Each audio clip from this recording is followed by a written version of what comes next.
Feedback is blank. Fill in the blank. Share in the comments below the first thing that pops into your head when you read or are listening to me say feedback is blank. Because whether you believe it or not, that is your deep down true feeling about feedback. We all have emotional connections to feedback, either positive or negative, or in my case, a whole lot of both, a whole huge combination of both positive and negative things with respect to what other people have told me and given me constructive criticism on. Now, feedback to me is awesome. It is actually the fuel to everything that I do these days. I want to know how am I impacting people before I do or say or show up and make a commentary on something. Although I tend to just make a commentary on whatever I want anyway. But feedback, when given correctly, when given with kindness, when given with the intent to help the person that you're giving the feedback to, and when specific, so you give them a specific example of when this happened, I felt this way, etc. And then make a suggestion for how you would have liked the situation to go differently. Maybe it's a conversation, since we're talking about communication this month, or maybe it's something else, right? But feedback, to me, is one of the things that has always helped me to move much faster forward than if I get stuck and mired in my own thinking about a certain thing. Feedback, it's awesome when it's done with the right intent, when it's specific, when it's actionable, when it's something you can actually control, right? But most people give super vague, non-specific, and they call it feedback, but really it's just criticism, or it's just bitching and moaning, or it's just them trying to get something off their chest that really has nothing to do with you, but has everything to do with them. And once we realize that, we learn to embrace and like feedback. At least I do. My daughter still tells me I'm not very good at taking feedback because I don't always have the best emotional reaction initially. And I'm one of those people where it shows on my face, it shows in my body language, it shows everywhere exactly my first gut punch reaction to things, right? But effective feedback talks about a specific behavior. It talks about the impact of the behavior on the person or other people that it impacts. That information is shared and disclosed. And it gives some suggestions for improvement. It just doesn't criticize and say, well, that's your problem, figure it out. The person says, okay, what if you tried this? And you can do it in a collaborative way that makes everybody feel good, right?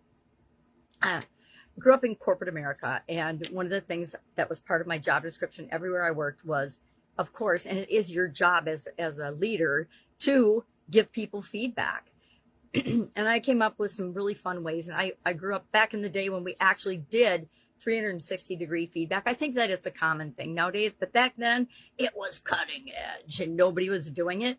But I would just ask, my boss would do my feedback, my regular feedback, and I would do feedback for other people as their direct supervisor. But I wouldn't just do my feedback. I would do like a little research project, and I would have the person send out a little survey and a rating form to how many ever people they wanted to. If they wanted to get feedback from 5 people, they could do that. If they want to get feedback from their entire team, they could do that. If they want to get feedback from a cross section of people, they could do that. And what I found is then we'd have a meeting and we would actually verbally deliver the feedback to the person. And it was such a powerful emotional experience in so many cases, but it really helped to transform the person so that they could be a better version of themselves. I'm trying to think if I ever had one of those meetings go awry, and I don't think so. Even when people needed to hear how their behavior was negatively impacting the rest of the team, it was delivered in such a way with the intent to make the person and the team better that everybody embraced it. Receiving feedback, listen without reacting, or defending. You can react because sometimes people will deliver a really low blow, and you can react but not defend. Just take it in and then say, thank you, I understand, let me reflect on this, and then go and reflect on it. Think about the feedback that they gave you and really understand, is it for you? Was it given to you? If it makes you feel bad, it probably wasn't given for you. It was probably given with the intent that the other person needed to get something off their chest, or wanted to assess blame, or wanted to in some way, shape, or form make themselves feel better. But it wasn't for your benefit. Those types of feedback, there might be a kernel of truth in them. So pull out that kernel and just let go of the rest.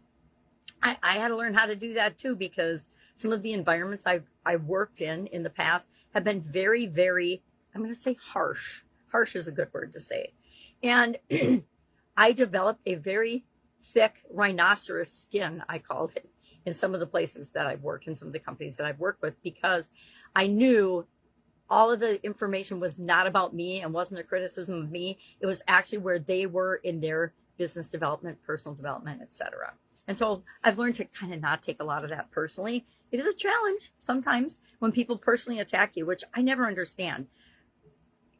Disagree with the comment or the argument, but never attack the person. We don't need to attack the person.